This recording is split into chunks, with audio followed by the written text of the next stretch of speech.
Number 19, we are given a graph, and then on the y-axis, here are the temperatures, and then on the x-axis, here are the minutes. The question is asking us to find the rate of change of the temperature of the water being heated. So, what is the rate of change? Well, for the rate of change, you have to understand that it's just the slope of this line. So the question is asking you, how can we find the slope of a line? From the graph, we need to pick 2 points. And here we have 1, 2, 3, 4, 5, 6, 7. We have 7 choices. Pick the easy ones. Let me pick the first one. The first one right here, it's 1, 65. And then, in fact, I'm not going to use the next one right here because even though the x value is 2, but then there's no values on the y, it's not labeled it, it's not convenient for me to figure it out. So I'm not going to use this point. Let me use 3, 17 instead. Okay? So now, how can we find the slope from the graph? Well, we have to see that slope is however many times we go up the rise divided by however many times we go to the right. So rise over run. So I just have to count. So here, let's see however many times we have to go up. So starting from the point on the left, which is this point, this is 65, and I have to go up to 70. Okay?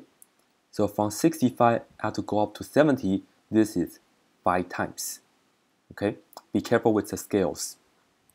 And now, how many times do I have to go to the right for the run?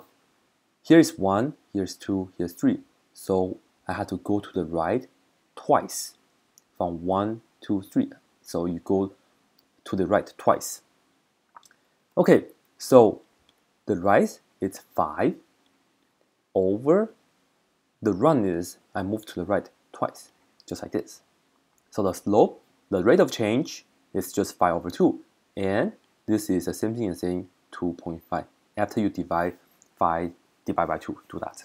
You get 2.5. But then be careful. Choice C and choice D, they are both 2.5. But then the units is different. C says degree per minute. D says minutes per degree. So we have to see which one is which. On the numerator, the rise part, the 5 part, you see that on the y value, the measurement is in degrees Fahrenheit.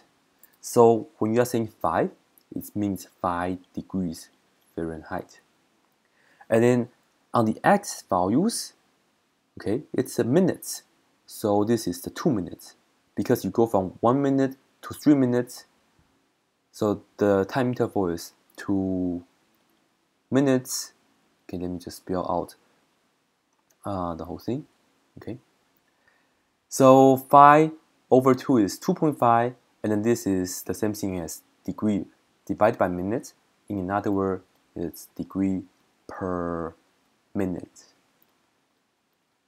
Degrees per minute. So the answer is choice C, 2.5 degrees per minute. That's it.